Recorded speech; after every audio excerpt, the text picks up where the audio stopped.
ആകാശവാണി കവരത്തി ഫെൺഫോരിഷ. ആകാശവാണി കവരത്തി നിലയത്തിൻ്റെ ഫെൺഫോരിഷ എന്ന പരിപാടിയിലേക്ക് എല്ലാ പ്രിയ ശ്രോതാക്കളെയും സ്വാഗതം ചെയ്യുന്നു. പ്രിയ ശ്രോതാക്കളെ, ഇന്നത്തെ ഫെൺഫോരിഷയിലൂടെ ആത്മവിശ്വാസത്തോടെയും ഉത്തരവാദിത്വ ബോധത്തോടെയും മുന്നേറുന്ന ഒരു വ്യക്തിത്വത്തെ പരിചയപ്പെടുത്തുകയാണ്. നിയമം എന്നത് വെറും നിയമവാക്യങ്ങളുടെ കൂട്ടമല്ല, മറിച്ച് സാമൂഹിക നീതിയിലേക്കുള്ള ശക്തമായ വഴി എന്ന വിശ്വാസത്തോടെ പഠനത്തിലേർപ്പെട്ടിരിക്കുന്ന ഒരു LLB വിദ്യാർത്ഥിനിയാണ് നമ്മുടെ അതിഥി. നിയമത്തെ അറിയുക, മനസ്സിലാക്കുക, ആത്മവിശ്വാസത്തോടെ ഉപയോഗിക്കുക. കൽപ്പേനി ദ്വീപ് സ്വദേശിനിയും LLB വിദ്യാർത്ഥിനിയുമായ സഫാനയാണ് ഇന്ന് നമ്മളോടൊപ്പമുള്ള അതിഥി. നമസ്കാരം. ഫെൺഫോരിഷ എന്ന പരിപാടിയിലേക്ക് സ്വാഗതം. നമസ്കാരം, എൻ്റെ പേര് സഫാന. ആദ്യം തന്നെ ഫെൺഫോരിഷ എന്ന പരിപാടിയിലേക്ക് ക്ഷണിച്ചതിൽ ആകാശവാണി കവർത്തിക്ക് ഞാൻ നന്ദി അറിയിക്കുകയാണ്. ഞാൻ കൽപ്പേനി ദ്വീപ് സ്വദേശിയാണ്. എൻ്റെ പഠനം 10ാം ക്ലാസ് വരെ ലക്ഷദ്വീപിൽ തന്നെയായിരുന്നു. പിന്നീട് +1 +2 പഠിക്കാൻ വേണ്ടിയിട്ട് ഞാൻ തൃശ്ശൂർ പോയി. അവിടുന്ന് പിന്നെ തിരുവനന്തപുരം മാരവാനിയോസ് കോളേജിലായിരുന്നു BA ഇൻ ഇംഗ്ലീഷ് ലിറ്ററേച്ചർ. അത് കഴിഞ്ഞ് ഒരു 3 വർഷക്കാലം ഞാൻ UPSC കോച്ചിങ്ങിലായിരുന്നു. അതിനുശേഷം പിന്നീട് ഇപ്പോൾ ഞാൻ തൊടുപുഴ അൽ-അസ്ഹർ ലോ കോളേജിൽ 2ാം വർഷ നിയമ വിദ്യാർത്ഥിയാണ്. ഞാൻ 3 ഇയർ യൂണിറ്ററി LLB ആണ് ചെയ്യുന്നത്. ഇപ്പം ഞാൻ 2nd ഇയർ ആണ്. എൻ്റെ ബാപ്പ ലക്ഷദ്വീപിലെ ഹെൽത്ത് എഡ്യൂക്കേഷൻ ഓഫീസറാണ്. P. കോയ എന്നാണ് പേര്. എൻ്റെ ഉമ്മ ഷംഷാദ് ബീഗം ഹോം മേക്കറാണ്. എനിക്കൊരു അനിയത്തിയാണുള്ളത്. ഇപ്പോൾ Kottayam medical college 3rd year MBBS വിദ്യാർത്ഥിനിയാണ്. LLB തിരഞ്ഞെടുക്കാൻ പ്രചോദനമായത് എന്താണ്? പ്രചോദനം എന്താണെന്ന് ചോദിച്ചു കഴിഞ്ഞാൽ, സമൂഹത്തിൽ നീതി ഉറപ്പാക്കാനുള്ള ഏറ്റവും ശക്തമായ ആയുധം അല്ലെങ്കിൽ ഓൾമോസ്റ്റ് ഫുൾ പ്രൂഫ് ആയിട്ടുള്ളൊരു വഴി എന്ന് പറയുന്നത് നിയമം അല്ലെങ്കിൽ നിയമ പഠനമാണ് എന്ന തിരിച്ചറിവാണ്. സാധാരണക്കാരനായ മനുഷ്യർക്ക്, പ്രത്യേകിച്ച് സ്ത്രീകൾക്ക്, കാരണം നമ്മുടെ സമൂഹത്തിലെ സ്ത്രീകൾ എന്തൊക്കെ നേരിടുന്നു എന്നുള്ളത് നമുക്ക് ഫസ്റ്റ് ഹാൻഡ് അറിയാവുന്ന കാര്യമാണ്. നമ്മൾ വളരെ റീസെൻ്റ് ആയിട്ട് ഒരുപാട് കാര്യങ്ങൾ നമ്മൾ കണ്ടിട്ടുണ്ട്.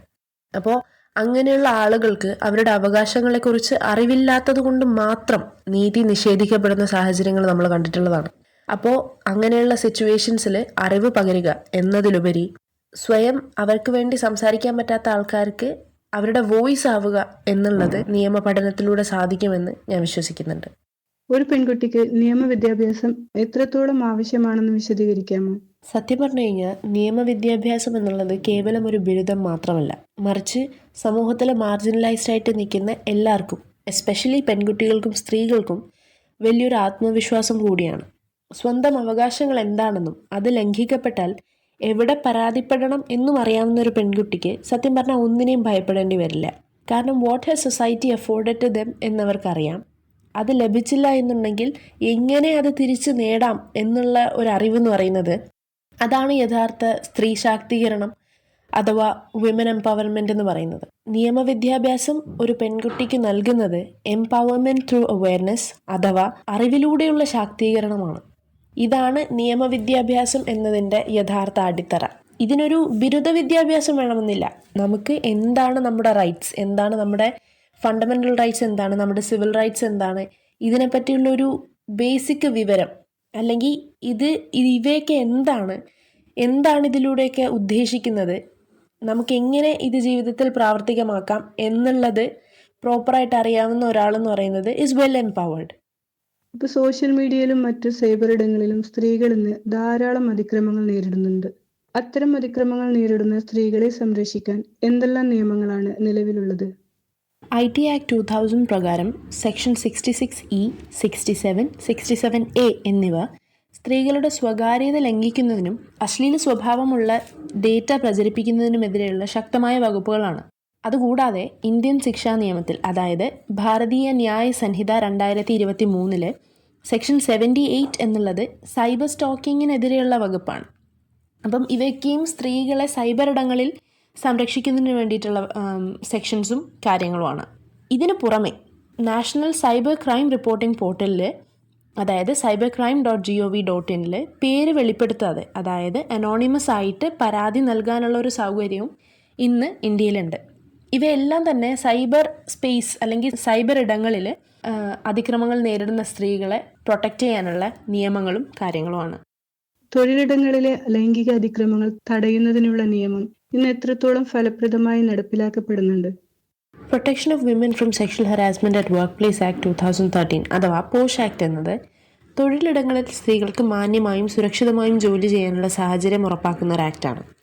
10 അതിലധികമോ ജീവനക്കാരുള്ള എല്ലാ സ്ഥാപനങ്ങളിലും ഒരു ഇന്റേണൽ കമ്മിറ്റി ഇന്ന് നിർബന്ധമാണ്. പരാതികൾ രഹസ്യമായി കൈകാര്യം ചെയ്യാനും ഇരയ്ക്ക് നീതി ഉറപ്പാക്കാനും ഈ നിയമം സഹായിക്കുന്നുണ്ട്. ഈ പറഞ്ഞ ഇന്റേണൽ കമ്മിറ്റി രഹസ്യ സ്വഭാവത്തോടുകൂടി പരാതികൾ കൈകാര്യം ചെയ്യുന്നത് കാരണം ഫൈനാൻഷ്യൽ ഇൻഡിപെൻഡൻസിന് വേണ്ടി പ്രയത്നിക്കുന്ന സ്ത്രീകൾക്ക് ജോലി സ്ഥലങ്ങൾ കുറച്ചുകൂടി സുരക്ഷിതത്വമുള്ളതാക്കാൻ വേണ്ടുന്ന ഏറ്റവും വലിയ ഉപാധികളിലൊന്നുകൂടിയാണ്. സ്ത്രീകളെ സംബന്ധിച്ച് മറ്റൊരു പ്രധാന നിയമമാണല്ലോ ഗാർഹിക പീഡന നിരോധന നിയമം. ഈ നിയമം സ്ത്രീകൾക്ക് എന്തുതരം സംരക്ഷണമാണ് നൽകുന്നതെന്ന് വിശദീകരിക്കാമോ? ഗാർഹിക പീഡന നിരോധന നിയമം അല്ലെങ്കിൽ ഡൊമസ്റ്റിക് വയലൻസ് ആക്ട് എന്നത് ശാരീരിക പീഡനം മാത്രമല്ല, മാനസിക, ലൈംഗിക, സാമ്പത്തികവുമായ പീഡനങ്ങളെയും ഉൾക്കൊള്ളുന്നുണ്ട്. പീഡിപ്പിക്കപ്പെടുന്ന സ്ത്രീക്ക് സ്വന്തം വീട്ടിൽ താമസിക്കാനുള്ള അവകാശം അഥവാ റൈറ്റ് ടു റിസൈഡ്, സംരക്ഷണ ഉത്തരവുകൾ അല്ലെങ്കിൽ പ്രൊട്ടക്ഷൻ ഓർഡേഴ്സ്, സാമ്പത്തിക സഹായം അഥവാ ഫൈനാൻഷ്യൽ ഹെൽപ്പ് എന്നിവ നിയമം വഴി കോടതി ഉറപ്പാക്കുന്നുണ്ട്. വളരെ വേഗത്തിൽ നീതി ലഭിക്കാൻ രൂപകൽപ്പന ചെയ്തിട്ടുള്ള സിവിൽ സ്വഭാവമുള്ള ക്രിമിനൽ നിയമമാണ് ഡൊമസ്റ്റിക് വയലൻസ് ആക്ട് അഥവാ ഗാർഹിക പീഡന നിരോധന നിയമം. സ്ത്രീകളുടെ പ്രശ്നങ്ങളിൽ വനിതാ കമ്മീഷൻ ഇടപെടലുകൾ നടത്തുന്നതായി മാധ്യമങ്ങളിലൂടെ അറിയാറുണ്ട്. എന്താണ് വനിതാ കമ്മീഷൻ? ഒരു സ്ത്രീക്ക് വനിതാ കമ്മീഷന്റെ സഹായം ഏതെല്ലാം സാഹചര്യങ്ങളിലാണ് തേടാവുന്നത്? വനിതാ കമ്മീഷൻ എന്ന് പറയുന്നത് സ്ത്രീകളുടെ അവകാശങ്ങൾ സംരക്ഷിക്കാൻ വേണ്ടിയിട്ടുള്ള ഒരു നിയമപരമായ അല്ലെങ്കിൽ ഒരു സ്റ്റാറ്റ്യൂട്ടറി ബോഡിയാണ് ഈ പറഞ്ഞ വനിതാ കമ്മീഷൻ. സ്ത്രീധന പീഡനം അല്ലെങ്കിൽ ജോലി സ്ഥലത്തെ വിവേചനം, പോലീസ് നടപടിയിൽ എന്തെങ്കിലും ഉണ്ടാകുന്ന വീഴ്ചകൾ, അതും അല്ലെങ്കിൽ കുടുംബ പ്രശ്നങ്ങൾ തുടങ്ങി സ്ത്രീകളുടെ നിലനിൽപ്പിനെയോ അല്ലെങ്കിൽ അന്തസ്സിനെയോ ബാധിക്കുന്ന ഏതൊരു വിഷയത്തിലും ഇടപെടാനുള്ള പവറുണ്ട് വനിതാ കമ്മീഷന്. അപ്പോൾ ഇതിലേക്കുള്ള പരാതികളെന്ന് പറയുന്നത് നമുക്ക് ഓൺലൈനായിട്ടോ അല്ലാന്നുണ്ടെങ്കിൽ നേരിട്ടായിട്ടോ നൽകാവുന്നതാണ്. അതുപോലെ വനിതാ കമ്മീഷന് അദാലത്തുകൾ വഴി പ്രശ്നങ്ങൾ പരിഹരിക്കാനുമുള്ള പവറുണ്ട്. നിയമങ്ങളെക്കുറിച്ച് അറിവുള്ള സ്ത്രീകൾ പോലും പലപ്പോഴും ഒരു പ്രശ്നം വരുമ്പോൾ സമൂഹത്തിലെ ഒറ്റപ്പെടുത്തൽ ഭയന്ന് നിയമസഹായം തേടാൻ മടി കാണിക്കാറുണ്ട്. എന്താണ് അവരോട് പറയാനുള്ളത്? നിയമസഹായം തേടാൻ മടിക്കുക എന്ന് പറയുന്നത് തന്നെ ഒരു വലിയൊരു ഓക്സിമോറോണാണ്. നിയമം എക്സിസ്റ്റ് ചെയ്യുന്നത്, നിയമമുള്ളത് നമ്മളെ സഹായിക്കാനാണ്. നിയമം എപ്പോഴും നമ്മുടെ പക്ഷത്ത് തന്നെ ആയിരിക്കും.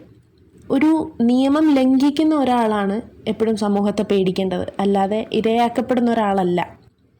സമൂഹം എന്തു പറയും അല്ലെങ്കിൽ അവരെന്നെ എങ്ങനെ കാണും, അവരെന്നെ ഏത് കണ്ണിലാണ് കാണുക എന്നുള്ളതിനേക്കാൾ പ്രധാനം നിങ്ങളുടെ മുന്നോട്ടുള്ള ജീവിതവും നിങ്ങളുടെ അന്തസ്സുമാണ് എപ്പോഴും. ഒരുപക്ഷെ ഇന്ന് നിങ്ങൾ കാണിക്കുന്ന ധൈര്യം, ഇന്ന് നിങ്ങൾ നിയമസഹായം തേടാൻ കാണിക്കുന്ന ആ ധൈര്യം എന്ന് പറയുന്നത് നാളെ മറ്റൊരു സ്ത്രീക്ക് വലിയൊരു മോട്ടിവേഷൻ ആയിരിക്കും. അവർക്കുണ്ടാവുന്ന അനീതി സഹിച്ചിരിക്കേണ്ട ആവശ്യമില്ല, എനിക്ക് വേണ്ട നീതി എനിക്ക് തന്നെ ചോദിച്ച് മേടിക്കാം എന്നുള്ളത് എന്ന് അവർക്കൊരു മാതൃക കാണിച്ചു കൊടുക്കാൻ നിങ്ങളെ കൊണ്ട് സാധിക്കും. അതുകൊണ്ട് ഒരിക്കലും നിയമസഹായം തേടാൻ മടിക്കരുത്. എന്ത് പ്രശ്നം വന്നാലും, അതിപ്പം ഇനിയിപ്പം മോഷണത്തിൻ്റെ കേസാണെങ്കിലും അതൊരു റേപ്പിൻ്റെ കേസാണെങ്കിൽ പോലും നമ്മളൊരിക്കലും അത്രയും അത്രയും വലിയൊരു സ്പെക്ട്രത്തിൽ നിൽക്കുന്ന എന്താണെങ്കിൽ പോലും നിയമസഹായം തേടാനുള്ളത് മടിക്കരുത്. കാരണം അതാണ് ഫൈനലി നമുക്ക് വേണ്ട നീതി നമുക്ക് മേടിച്ചു തരിക എന്നുള്ളത്. ഭാവിയിൽ ഒരു അഭിഭാഷകയാകുമ്പോൾ സ്ത്രീകളുടെ അവകാശ സംരക്ഷണത്തിനായി എങ്ങനെയുള്ള ഇടപെടലുകൾ നടത്താനാണ് ആഗ്രഹിക്കുന്നത്? ഒരു അഭിഭാഷകയാകുമ്പോൾ കേവലം കോടതി മുറികളിൽ മാത്രം ഒതുങ്ങി നിൽക്കുന്ന ഒന്നാണ് നിയമം എന്ന പരക്കെയുള്ളൊരു വിശ്വാസമുണ്ടല്ലോ, അത് മാറ്റണം എന്നാണ് എൻ്റെ ഒരു പ്രൈം മോട്ടീവ് എന്ന് പറയുന്നത്. ഇപ്പം ഞാനിവിടെ പോഷ് ആക്ടിനെ കുറിച്ച് സംസാരിച്ചു, ഗാർഹിക പീഡന നിരോധന നിയമത്തെക്കുറിച്ച് സംസാരിച്ചു. സ്ത്രീകൾക്ക് വേണ്ടി ഉണ്ടാക്കപ്പെട്ട നിയമമായിട്ട് പോലും ഇത് കേട്ടുകൊണ്ടിരിക്കുന്ന എത്ര സ്ത്രീകൾക്ക് ഇതിനെപ്പറ്റി ഒരു ബേസിക് ഐഡിയ എങ്കിലും ഉണ്ടായിരുന്നു എന്നുള്ള ചോദ്യത്തിൻ്റെ ഉത്തരം നമുക്ക് വളരെ ക്ലിയർ ആയിട്ട് അറിയാം. അപ്പോൾ നമുക്കിടയിലുള്ള സ്ത്രീകൾക്ക്, അതായത് ലക്ഷദ്വീപിലെ സ്ത്രീകൾക്കിടയിൽ ലീഗൽ ലിറ്ററസി കൂട്ടണം, നിയമസാക്ഷരത വർദ്ധിപ്പിക്കണം എന്നാണ് എൻ്റെ ആഗ്രഹം. അതേപോലെ തന്നെ നീതി തേടി കോടതിയിലെത്തുന്ന ആൾക്കാർക്ക്, സാമ്പത്തികമായി ബുദ്ധിമുട്ടുള്ള സ്ത്രീകൾക്ക്, എസ്പെഷ്യലി സ്ത്രീകൾക്ക് സൗജന്യ നിയമസഹായം എന്നത് ഒരു പരിധിവരെ എന്നെക്കൊണ്ടാവുന്ന രീതിയിൽ ചെയ്യണം എന്നുള്ളതും എൻ്റെ ഒരു മോട്ടീവ് എന്ന് പറയുന്നതാണ്. അവർക്ക് അർഹമായ അവകാശങ്ങൾ വാങ്ങി നൽകാനും അവർക്ക് വേണ്ടി കൂടുതൽ പ്രയത്നിക്കാനും എന്നെക്കൊണ്ട് സാധിക്കണം എന്നുള്ളതാണ് എൻ്റെ ഒരു എയിം എന്ന് പറയുന്നത്. LLB പഠിക്കാൻ ആഗ്രഹിക്കുന്ന പെൺകുട്ടികൾക്ക് എന്ത് സന്ദേശമാണ് കൊടുക്കാനുള്ളത്? നിയമപഠനം എന്നത് ഒരു തൊഴിൽ എന്നതിലുപരി, ഒരു ബിരുദം എന്നതിലുപരി സമൂഹത്തെ മാറ്റിമറിക്കാനുള്ള ഒരു കരുത്ത് കൂടിയാണ്. അപ്പോൾ നമുക്ക് അറിയാവുന്ന നിയമം എന്ന് പറയുന്നത് നമ്മുടെ പ്രൊട്ടക്ഷനാണ്. നമ്മുടെ ചുറ്റുമുള്ള ആൾക്കാരെ ഇൻഫ്ലുവൻസ് ചെയ്യാനും നമ്മുടെ സമൂഹത്തെ മുന്നോട്ട് നയിക്കാനുള്ള നമ്മുടെ സ്ട്രെങ്ത് ആയിരിക്കും നമ്മുടെ നിയമങ്ങളെ പറ്റിയുള്ള നമ്മുടെ അറിവ്. നിയമങ്ങൾ മാത്രമല്ല, എൻ്റെ റൈറ്റ്സ് എന്താണ്, എൻ്റെ അവകാശങ്ങൾ എന്താണ്, അവയുടെ ലംഘനം, വാട്ട് ഡു ദേ മീൻ, അതിനെ നമുക്ക് എങ്ങനെ മറികടക്കാം, അല്ലെങ്കിൽ എൻ്റെ നഷ്ടപ്പെട്ട അവകാശങ്ങൾ എനിക്ക് എങ്ങനെ തിരിച്ചെടുക്കാം എന്നുള്ളത് എല്ലാവരും അറിഞ്ഞിരിക്കേണ്ട ഒരു കാര്യമാണ്. അപ്പം ഒരു LLB സ്റ്റുഡൻറ്റ് അല്ലെങ്കിൽ ഒരു LLB പഠിക്കാൻ ആഗ്രഹിക്കുന്ന ഒരാളെന്ന രീതിയിൽ സമൂഹത്തിന് വേണ്ടിയിട്ട് ഒരുപാട് കാര്യങ്ങൾ ചെയ്യണം എന്നുള്ളൊരു ആംബീഷനോടുകൂടി വേണം നമ്മളിതിനെ ഇതിലോട്ട് വരാൻ വേണ്ടിയിട്ട്. അപ്പം കടന്നു വരുമ്പോൾ നമ്മുടെ കയ്യിൽ ഏറ്റവും ആദ്യം വേണ്ടത് ആത്മവിശ്വാസമാണ്. അപ്പം കോൺഫിഡൻസോടുകൂടി കയറി വരിക, നന്നായിട്ട് വായിക്കാൻ പഠിക്കുക, ചുറ്റുമുള്ള ലോകത്തെ നിരീക്ഷിക്കണം, നമ്മുടെ ചുറ്റും കാണുന്ന അനീതികളെ ചോദ്യം ചെയ്യാനുള്ള ധൈര്യം നമുക്ക് വേണം. അപ്പോൾ സിമ്പിളായിട്ട് പറഞ്ഞു കഴിഞ്ഞാൽ LLB പഠിക്കാൻ ആഗ്രഹിച്ചു വരുന്ന പെൺകുട്ടികൾ ആത്മവിശ്വാസത്തോടെ ഈ മേഖലയിലേക്ക് കടന്നു വരിക. കാരണം നമ്മുടെ ഈ സമൂഹത്തെയും നമ്മുടെ ചുറ്റുമുള്ള ആൾക്കാരെയും സംരക്ഷിക്കാനുള്ള കരുത്താണ് നിയമപഠനം നിങ്ങൾക്ക് നൽകാൻ പോകുന്നത്. ഇന്ന് ഈ പരിപാടിയിലൂടെ നിയമബോധവും സ്ത്രീ ശാക്തീകരണവുമായി ബന്ധപ്പെട്ട വിലപ്പെട്ട ചിന്തകൾ പങ്കുവച്ചതിന് ഹൃദയപൂർവ്വം നന്ദി രേഖപ്പെടുത്തുന്നു.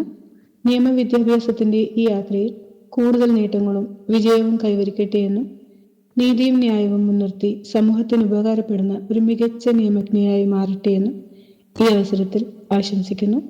നന്ദി, നമസ്കാരം. നിങ്ങൾ ഇതുവരെ കേട്ടത് ഫെൺഫൂരിഷ.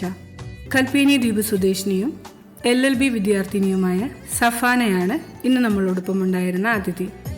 ഈ പരിപാടി ശ്രോതാക്കൾക്കായി തയ്യാറാക്കിയത് BB സമീയ, സലാഹിയ മൻസിൽ. ഏവർക്കും നന്ദി, നമസ്കാരം.